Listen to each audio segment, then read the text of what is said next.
Well, good morning, guys, and welcome to the show, Fernando. Welcome to the show. Today we are going to do an unboxing and an amp dyno and all those fun things, and it's a two-for, meaning it's not really a two-for. You're gonna get one, and then in a little while you get the other. What are we gonna be doing? Let's take a look. First up today, you're gonna get to see this, the Kicker PXA600.1 monoblock all-purpose amplifier. Meaning, dude, it can get splish splash, I'm taking a bath, or it can go into your, I'm gonna go off-road, or it could just go into your vehicle that you drive every day. If you're looking for something small, compact, and awesome. And then, that's gonna be followed up by this guy, which is the bigger brother, the PXA1005, the 5-channel version of it. How cool is that? But today, we're just gonna concentrate on the sub amp. We'll get back to this one a little bit later.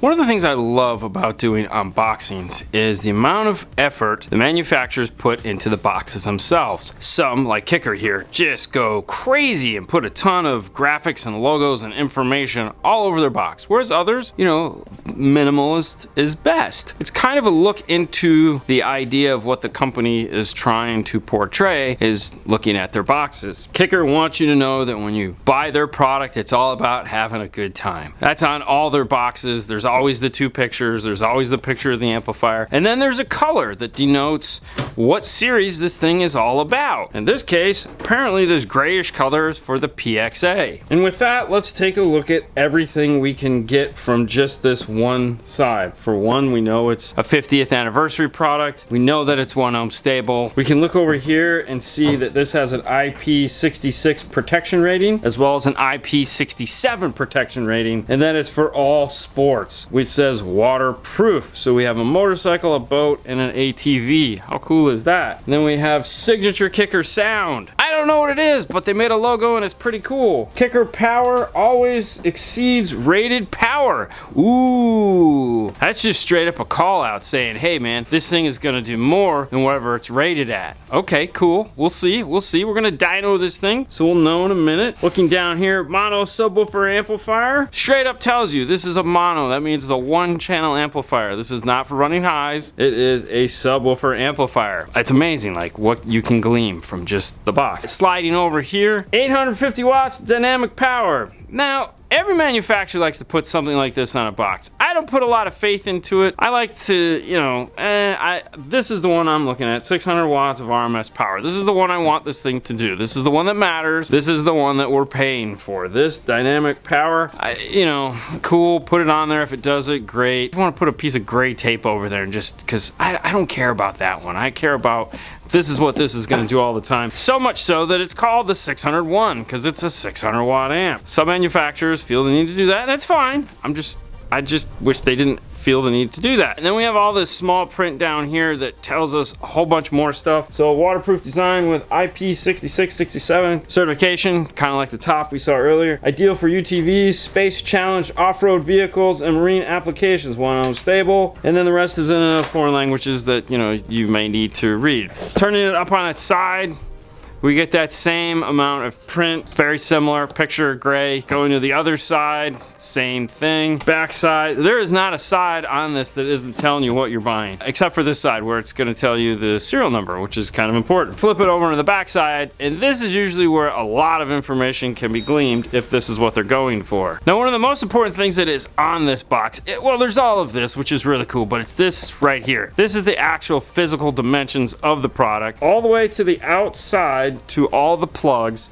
This is 9 15/16. Height wise, it's 1 7/8 inches tall, so just shy of 2 inches. And then the width of how thick it is 4.5 inches. It tells you if you need to know, like, inside to the screws if you're trying to mount it to a bracket, which is 2.5. Inside to the screws lengthwise is 9 1/4, so length and width. And anyways, you can look at this and get an idea of if it'll fit where you're intending to put it. It also tells you how long the pigtails are, so that if you're trying to get to maybe a ground point without having to add in extra, you have 9 1 13/16 inches of wire to deal with that. And of course, jumping over here to where you guys want to be, it talks more about waterproofing, high efficiency class D design. Okay, we haven't heard that one yet. And then this one, intelligent thermal rollback for all day playtime. This is awesome. What this is telling us is that the power supply that is in this amplifier is designed to just keep working. It's gonna roll back, which means it's not gonna keep putting out 600 watts, but it's not gonna shut off. As the day goes on, the amplifier gets hot, the battery might start to go low, the amperage draw goes up. This guy's still gonna be putting out some sound, and I think that's the most important thing. You know, nothing sucks more than like, I'm jamming, and then it cuts off. And you're like, what? Come on, really?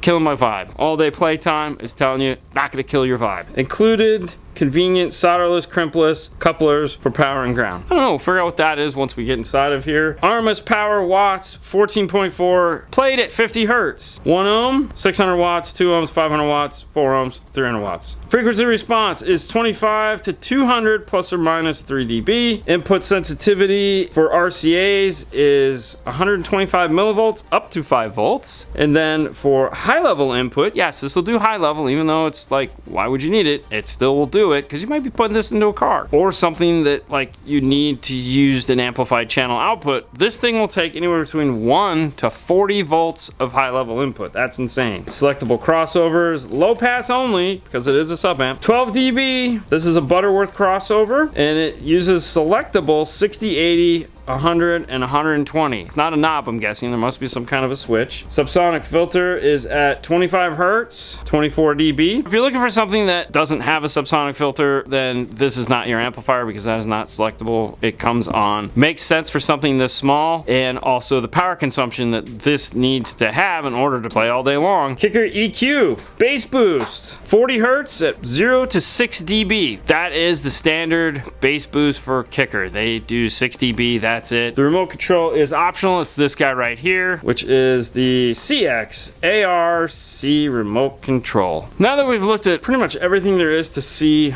on this guy, let's roll it over, open it up, and take a look inside. Right here on the top, it's contact Kicker tech support. And then there's a QR code. Scan here for owner's manual. Oh, there you go. There's where your owner's manual is. Important.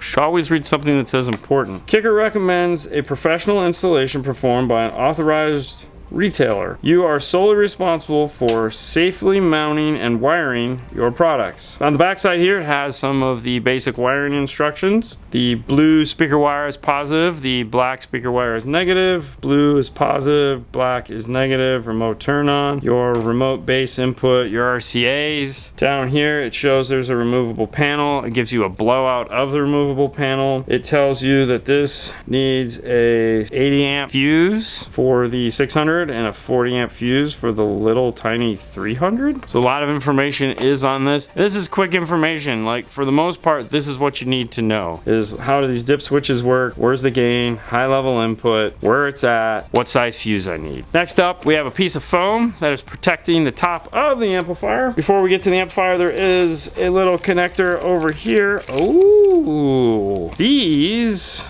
are cool. So these must be included convenient solderless, crimpless couplers for power and ground.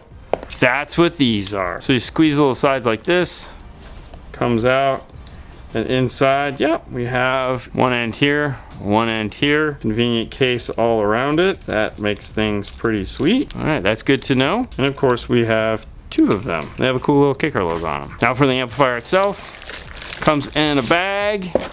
Inside the bag is the cool little moisture stuff. There's also a bag of what looks like stainless steel screws. Let's get the amplifier out, take a closer look. This is the first thing, like, I know you guys noticed, I noticed it too. It's a piece of tape. I'm assuming if I pull the tape off, the logo is going to come with it, and it does, because on the back side of the logo is some of that cool 3M tape. That means that I can put the logo like this, or I could put the logo like this, or if I didn't want to put the logo on at all and I want to put a cool laser piece here, I could do that as well. For right now, we'll just put it like this. And on the top of the amplifier, it has this cool little fin design that's carried through and through the side of each side of the amplifier. Take a look at this pigtail though. It is a full molded plug. There's no water getting in here. It's sealed all the way in. We have 6 screws that are holding it in place, and if you look really close, you can almost see the gasket sticking out. At least I can see it. There it is. Yeah, right there. We have the standard Kicker RCAs.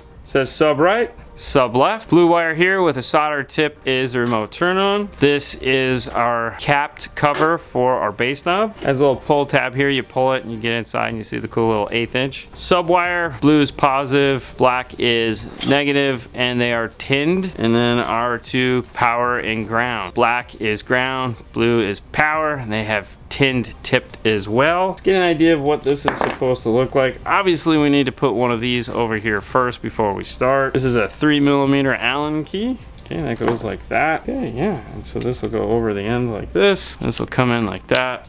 For giggles, I just want to see what this would look like. Feel like if both ends were attached into place. I'm just going to use the power and ground into the same thing just to get the feel. Okay, what I was worried about is like this just kind of flops around inside of here. I don't want to hear anything bumping. This is an ATV or a boat or something. I don't need something going tick tick tick tick tick tick tick. So I wanted to see what that was like. And sure enough, once you get both wires in there, this thing is super tight. No wobbling. Very cool. Now, one of the nice things about designing a box that has all this information on it, we get done with that real early in the video, so now we get to have fun, which is pulling this thing over and actually seeing what is going on inside of this bad boy. So the first thing will be removing the waterproof cover here to see what we have for controls. We have the cover plate. On the back side is a rubber gasket, and you can see where it kind of has ballooned up over where the controls are that it needs to get to. Getting in closer, we can see the first one is your high level, low level input. Push it in, high level is on. If you push it out, which is the factory default, it is in low level. Gain control is up next.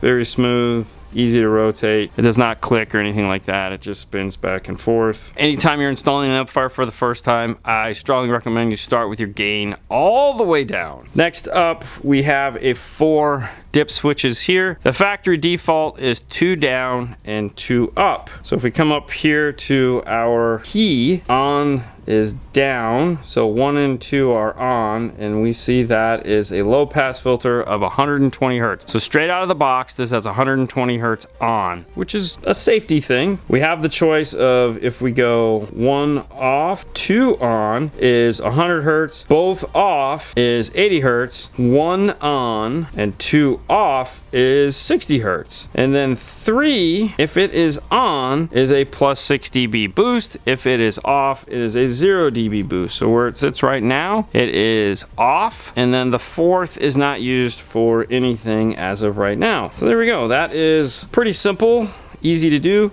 You can reach down in there, and if we wanted to turn them both up, putting it at 80 hertz, we could easily do that. The next step is to remove this top panel here, see what this thing looks like inside. Look at this right off. You notice that there's this stuff here. This is some black goo that is in here. It's all through here. It's all into this. And that is part of the conformal coating that is designed to hold all of these pieces into place. This is a double conformal coated circuit board. And these things are there because remember, this is for off-road. It's for a boat. It's for things that are going to be bouncing around and getting shook. Along with keeping moisture and water out of it, you have to make sure that these parts all stay attached into the circuit board. You don't want these things bouncing around. You don't want these things to come loose. Other thing is, you can't see it, but right along here, oh yeah, you can kind of see it. There is a rubber gasket that goes all along this. Looking at the back side of this, you can see where the gasket is stuck to it. So that's good. It means it's a nice and tight gasket. It's a very impressive looking amplifier for sure. You can see where the power wire comes directly in through the epoxy covered end here. You're never getting these wires out of here, that is for sure. It's amazing how much they fit into this little tiny shell. Enough is enough. We've taken a look at it. We've talked all about it. We know everything it's capable of doing, but can it do it? Because this amplifier has the highly efficient Class D design, as well as intelligent thermal rollback for all day long long playtimes, we're gonna do something new that we've never done before. We're gonna do a high voltage test,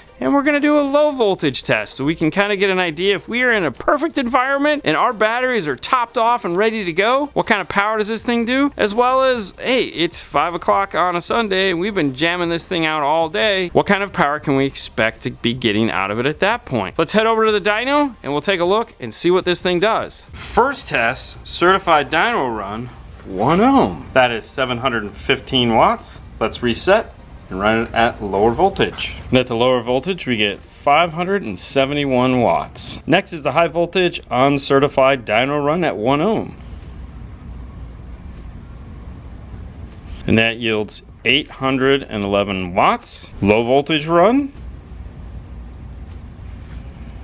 630 watts. Dynamic power run, 1 ohm is next. And that gets us 932 watts. Let's do the low voltage run, and that gives us 734 watts. All right, guys, there you have it. PXA601. Wow, what an amplifier. Don't forget, we also have coming up next is the PXA1005. Stay tuned for that one, the 5-channel. Can't wait to do that after the results we got from this and how good it was. I can't wait to see what his big brother can do. Fernando, if you please. On to the next one, guys. Have a great night as always. We'll see you later next time. Bye. Bye.